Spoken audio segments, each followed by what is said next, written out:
All right. Hello, everybody. Welcome back to another one of these counselor chats. I guess that might be a good name for it, counselor hmm chats. Yeah, counselor chat. So I'm here with one of our counselors from the Counseling Center at SUNY Oswego, Cara. My name's Hi. Kyle Dzintars. I'm the outreach coordinator and one of the counselors also. And just been trying to get some information out there for students who are just adjusting to everything and everything's kind of feeling a little chaotic. So we're trying to bring some normalization to everything that's going on.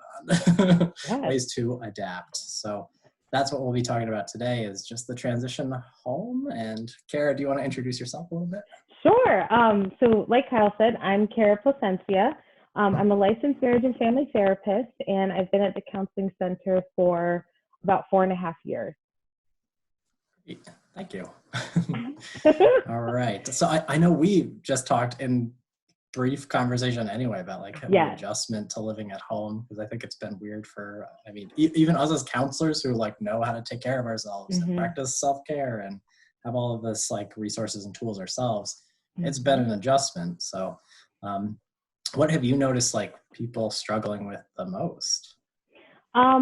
Well, I think that when our university had to move to distance learning, and this happened right before spring break, none of us were really prepared for this. It's not like we got a manual on how to experience a pandemic, and so I Very think it was true. very abrupt. It happened really fast, and so I know for myself, I had to kind of get into a very fast routine of working remotely, which sounds really glamorous when you think about it, but it's hard. You have to balance quite a bit. And I think from what I'm hearing from our students that we work with is that going from kind of being this independent college student and living a life and doing kind of what you want, and going to class and feeling productive, to moving home, if you're staying with family, or even if you're still on campus or living in an off-campus apartment by yourself, how isolating that can be, how difficult that change in roles can be, and then just the struggle of trying to figure out what your routine should look like so that you feel like you're able to get your schoolwork done and do some things to take care of yourself. So I think it's been a struggle for many people across the board, ourselves included. It's not, even though we're therapists and we can, we're pretty self-aware, it still can be, no one prepared us to do this pandemic thing either. So it's just it's been an adjustment. I keep saying I feel like I'm still adjusting, and that's okay. Definitely. Oh, I know. I feel like it's something that I feel like we're all going through because it's definitely the first time I've ever experienced anything this dramatic in my Yes. lifetime. So, Yep. um, Same. yeah, even having like those coping skills or knowing what works for me, it's still an experiment because like new things arise. You have to Mhm. adjust and say like, all right, well, this isn't going to work anymore because things are different. So Absolutely. it's Yep. been strange. I feel like I've been saying it in this way a lot where it's like people are trying to take the template of their daily routine from before this and apply Mhm. it to now, but it isn't working No, in the it same doesn't way. work, especially depending on your situation and where you are during this pandemic. If you have moved back home, um, you're dealing with a lot of different personalities that normally when you're in college you kind of have at a distance. And this is whether you have a really healthy family system and you all get along and things are great, or if you come from a family system that doesn't function that well. Either way, you're still kind of dealing with that transition back home, where when you are, like I said before, if you're in college and you're kind of doing your own thing, you don't really have to tell mom and dad what you're up to, and then you move home, and it's almost like feeling like you're back in high school again, and feeling like you have a certain role in your family, and that role confusion can be very difficult, not only for you but also for your family members. Something that I have been working with a couple of my students on is reminding them that they kind of see themselves differently within their family, but their family members probably do as well. So even though parents, maybe if you had super strict parents in high school and they needed to know everything about what you were doing, Now that you are an adult and you've moved off to college and you've kind of shown them that you can be independent and handle life without them up your butt, moving back home, your parents probably are viewing you differently than what you're expecting them to. But I think people make a lot of assumptions rather than have these conversations with their family members. And so that can cause some tension when we're not talking about these new roles that we're going to play in our family and what your expectations are of your family members. So that's something I really encourage people to do, is sit your family down and have an open conversation about what this experience is like for all of you. Because then you kind of can have a clear picture as far as how are we going to manage these next few weeks, few months together, with new experiences. Mm-hmm. Yeah, I really like that idea of like having that family discussion, because I think in some ways it's so easy to slip into like old patterns, even if it's unintentional, even if we are looking at each other a little bit differently. But even to just have everybody feel like they're entering into the conversation as an adult, like an independent adult, because in a lot of ways, like students have that experience, like being away from home or being on campus, kind of doing their own thing. And then, like you said, kind of going into that home dynamic where maybe that hasn't been fully established. It doesn't mean that parents don't see them in that way or guardians don't see them in that way, but having the conversation to make it more overt, like putting everything on the table and then going from there seems really important during this. Right. And that can be very uncomfortable. Again, I even go back to, even if your family functions really well and you guys all get along, it can be very uncomfortable to talk openly about certain things. But through that discomfort can come a lot of clarity. So, I think as long as it's not a situation where it would be unsafe to have those discussions, try to bring it up. And I also think most family members, parents, grandparents, siblings, I think most family members would even appreciate you noticing that there's some tension and wanting to talk about it. Because eventually I feel like most families want to be able to connect, but we don't always know how. And now there's almost no excuse. Like we can't say we're super, I mean, I think people are very busy still with work and school and all that. But because we are spending so much more time with our families, capitalize on this time as a way to connect with each other in ways that you couldn't when you have all the other distractions that come from the day to day. Definitely. Yeah, it's I think adjusted the amount of time we have to spend with people in some ways. And like I know in some places it's way more forced right now, like you are very much contained. And it's harder for some people to even have like an exit of that. So having those conversations seems like it would ease maybe like a level of tension that might be there. I'm glad you brought up safety though. Obviously you have to feel comfortable and safe enough to have that kind of conversation. And then of course, I think that's a big concern in some households, but yeah, absolutely. And I told one of my clients that just to try it, and if it doesn't end up going well, at least you tried. You can at least say that you put that effort out. And for the students that I've worked with who have tried to either spend more time with a family member that they didn't really normally get along well with, or talk to a family member where they thought there was tension, I've noticed that it goes way better than they planned for it to. Because the fact of the matter is we're all kind of stuck. Like you're kind of stuck with your family, again, whether you get along with them or not. So I think most people's goal is to come through this experience stronger. But I also know that that's not necessarily the reality for everyone. Sure. I think I've been hearing like a lot of how those roles have changed so much. So there's a bunch of students now taking on, roles of caregiver in their household for other people, or having to like act also in like babysitter mode for other people's kids in the household. And so there's a lot of overlap with really what people are expected to do. I think especially as students who are still expected to go to classes and attend to their work and signing up for classes, registration's happening soon. And so there's a lot of those responsibilities, but then new ones have been put in there. Do you have any ideas for students and maybe like how to navigate that or what could be helpful? Yeah, I'm almost laughing because I have a sister who has decided to move home from Los Angeles during this time because living in LA is very expensive. She wants to save some money and move back home, and she's going to be my kid's nanny, like caregiver during the day, because both my husband and I work full-time, very full-time jobs. And so we're trying to navigate working from home with a 5-year-old and a 2-year-old. So my sister is going to be helping us with that. She's doing like a self-quarantine to make sure she's okay before she does that, and then she's going to travel back home. So as excited, that's kind of, it's interesting because she's going to be coming into this new role in our lives and in my kids' lives, which is exciting. And again, I'm laughing about it. But I think for those of our students who have kind of moved home and now they are maybe auntie or uncle and now having to take care of their siblings' children, or taking care of a sick or older family member, that is a lot to take on. So I think just first, like, validating for yourself how much that is, and it's a huge weight on your shoulders.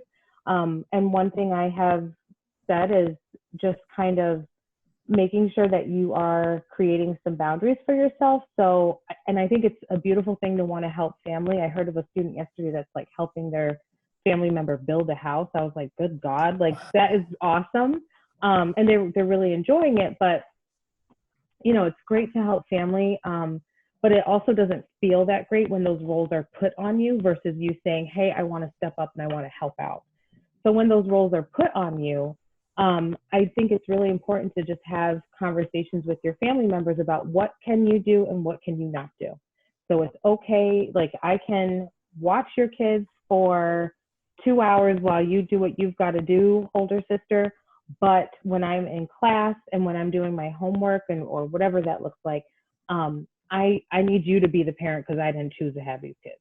So just being able to set those boundaries and explain what's going to work for you, because you still have your own responsibilities to take care of, which is hard. It's definitely not easy, and so I don't take that for granted at all. But I just think one of my biggest things working remotely and working from home, I think the first couple of weeks, it felt like I was just working from home meant working all the time. So I'm answering emails and sending emails at like 8 and 9 o'clock at night, which I would never do and never have done when we were working from the office, because that's not my life. When I'm home, I'm home. When I'm at work, I'm at work. But now work is in my home. So I have had to create some boundaries for myself. I couldn't sustain that. I know just for like my own mental health and my own life, that was not a good balance for me. So creating some boundaries, knowing when to step away from the work and engage in time with my family and give my kids the attention that they so need and deserve. So just those, even for me, having set those boundaries has been very helpful in the past couple of weeks versus the first few weeks of being in quarantine. So I would encourage our students to do the same in whatever capacity you need to, whether you have a conversation with your family, physically leave if it's safe, if you're able to go for a walk and get some fresh air and socially distance yourself that way, whatever it takes to kind of show where that line is for yourself. And when you say that you're going to do something or not do something, actually hold yourself accountable and don't do it. If you say you're not going to do it, don't do it. So that would be my biggest piece of advice for that. Yeah, I think the boundaries piece is really crucial right now too, because it depends on like your household, the amount of space that's available to you. And obviously making those boundaries can be going to a different room, but it can also be, all right, like something practical, like, all right, earplugs, like something that just allows me to tune out for a little while so I can focus on something. So I think there are some of those like practical solutions for setting a boundary, but yeah, I really think that's so important right now, because I think that overlap of like work time and relaxed time, and it's just too messy for a lot of people right now. And I think I've heard the biggest complaint I've heard from students is like, I can't focus on anything. And that makes perfect sense. Like so much of this is unclear for people, like they haven't established those time frames to work within. It's hard to hold yourself accountable at home for working. It is very hard. Even to like shut off. So I think for students, I've heard like time frames are very off, like students Yep. doing work at like 2 a.m. or like trying to do it in the morning but not being able to. And I think even that's kind of like, it's a little rocky right now, but I do Yeah. like that idea of having those conversations, because I think there are times where students all of a sudden will be asked to do maybe like a chore around the house, but they're trying to get a paper done. And that's a good time to have that. Like, all right, can I work on this for the next half hour? Because I Right. really need to get this done, and then I'll get to that. Right, exactly. The chore is not gonna, it's not gonna go anywhere. You know, like Right. it's still gonna, the mental will still be Exactly. there. I know, Exactly. and I've even said to my students too, if you're trying to set a routine for yourself, if things seem off and you're doing certain things at 2 a.m. that you wouldn't normally do, do your best to set a schedule for yourself, whether you write it down. I even have like my kids' daily schedule on our fridge, which is not something we normally do because they are normally in daycare when we're at work, but just to they have a visual of what are we doing throughout the day. So if that would help you, having a routine, and make it realistic. If you know you're not going to get up at 8 o'clock every morning and do morning yoga and sip on coffee for 30 minutes, like then don't set that expectation for yourself. Make it so that it is something that you can actually commit to, but also allow yourself to be flexible. There are certain times where I have this idea in my head about what my day is going to look like, but then depending on my schedule, my kids, my husband's schedule, all that, it doesn't always go as planned. And at first it was kind of, I'm very type A, so it was a little frustrating for me, but I've had to learn we're all doing the best that we can, and it's not going to be perfect day to day. But if you have a routine, something that you know that you can expect every day, I think that can also help. And it helps your family see that you are getting certain things done, and that you, not to bother you when you're in the middle of classwork, or, and that you're trying to accomplish things. You're also trying to spend time with them. So I think it just kind of demonstrates your ability to kind of make a new normal for yourself, because I think that's what everyone's trying to do. But yeah. Definitely. I have found finding like whatever the priorities are in your life right now, because I had a very honest conversation with some students in a class that I teach, where I was like, okay, so like realistically, what are your priorities right now? And I think schoolwork is lower on that list than it was when they were on campus. And that was that was their mission, their goal. This is what they're here for. Makes So sense. much of that has dropped. And I think in some ways it's good to forgive yourself, be kind to yourself through that, because like in some ways it makes sense that schoolwork does become less of a priority if you're taking care of family, or having to be there for other people in new ways, or having trouble separating. But I like that idea too of just kind of identifying time frames to work within and then holding yourself to it. So if you're going to do work from 8 a.m. to 10 a.m., make sure that that's like the consistent piece of it. Exactly. It doesn't have to be the same every day. There can be adjustments and stuff, but I think holding yourself to some kind of like schedule routine you're creating for yourself. Right. And I also think having scheduling in time to have breaks, to watch Netflix, to sit and read a book, to scroll social media if that's something that you enjoy, like schedule that in so that when you're doing it, you don't feel guilty about not doing your work. Yes. So it's something that was in your schedule, so you're supposed to do it, So I think, and I think it's really important to take breaks. We can't be productive all the time. We can't be on all the time.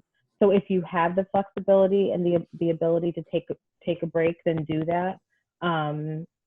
Whether it's spending time with your family, playing a game, getting active, working out, whatever feels right for you. Have those breaks in between the times that you're getting work done or helping your family, so that you're also taking care of yourself while you're doing the day-to-day stuff. Yeah. I think that's great, because then we can incorporate other times that we're taking care of ourselves or allowing ourselves to come down from everything. Exactly. I do think we need that right now. We all need that. Yeah, very true. Yeah. So I think that's a lot of helpful grounding, at least for students to maybe start to put into practice. So if I summarize what we're saying practicality wise, like having set boundaries defined for yourself. So like know when you need to set time aside to work on things, know when you need to set time aside for other responsibilities. Right. But then having the conversations with the people you're living with so that they're on the same page. Because I do think like those conversations are important for helping Yeah. create the dynamic in the environment, not just for Right. yourself. I feel like it's more uncomfortable to pretend and not talk about it than it is to just have the uncomfortable conversation. Yes. Yeah. Yes. Most of the time we feel better after the fact. So Yes, definitely. Yeah. Yeah, I think that's crucial. Yeah. So anything else that you feel like would be useful, helpful, anything that we're missing in this conversation right now? I don't know. I think I mean something that I have set for myself is like just so that I can look back on this time and be like, what did I do? I mean, I've been busy. Trust me, I've been very busy. Yeah. It's a full schedule, seeing clients, managing committees, like all types of stuff, plus taking care of my family. So I'm definitely busy. But one thing I've said for myself is like to be able to look back on this time and really value it. I want to like learn something new and get some things done, at least even around my house or for myself, that normally I would not have time for. So if there's things on your to-do list or things on your, I want to accomplish this, or your bucket list, now might be a time to start working on some of that stuff. It doesn't have to be everything. You might not be able to get to everything because of resources, time, money, space, all that. It might not be possible, but even if you can like start a new hobby or learn a new skill, learn how to cook. You know, if you have a family member that is really good at something, do like learn from them. Connect with family members or friends that you haven't talked to in a long time. You know, it's weird how many family members of mine have like wanted to Zoom with me, and I'm like, this is great. Like we don't normally do this, so it's kind of nice. But take advantage of the time and have it be something that you can value looking back on this when all this is over, hopefully very soon. Yes, that's the hope. That is the hope. Right. I love the idea too. I think I've heard students talk about how great it's been to like cook with family, just have that experience. Like you're in the kitchen making something together, you get to enjoy it together. I think especially if you have access to that and you're able to, you get along with your family well enough to do that. Like that's a good thing to, I think, incorporate in. And that is somewhat downtime. It's not time spent being productive. It's also just taking care of self and others, which I think absolutely is cool. Yeah, and it's fun too. It's fun if you allow yourself to have fun. Definitely. Yes, a little bit of fun goes a long way right now. Oh, yes, it does. Yeah. So, I mean, that's all I can think of in this. I know it's just kind of adjusting, and we're all kind of going through this in our own way. We're all having similar struggles with things, but in our own different, unique experiences. And I think it's good to at least just bring it out into the open, because I think a lot of people do feel guilty about that. Yeah, right? Like I do too. I'm not living up to this expectation, or I'm not doing things the same way. But I think we all feel that we're not in the same place that we were before. God, no, because none of this is normal. None of this, there's nothing normal about this. And none of us were prepared. So, you know, it's almost like letting go of that guilt can be very empowering, because there's none of us have been given the tools to be able to manage this in the way that we wish we probably would have. But I think, like I said before, we're all just doing the very best that we can. Yes. And I appreciate your perspective on this, because I think that's something really important right now to hear. And hopefully students, staff, faculty, everybody can take some of that away and put into practice for themselves however they need to. You. So I appreciate you doing this and chatting You're about welcome. it. This was good. Thank you, Kyle. Yes. So that's it for now. And then I guess I'll see you in the next one, whatever the next one is. So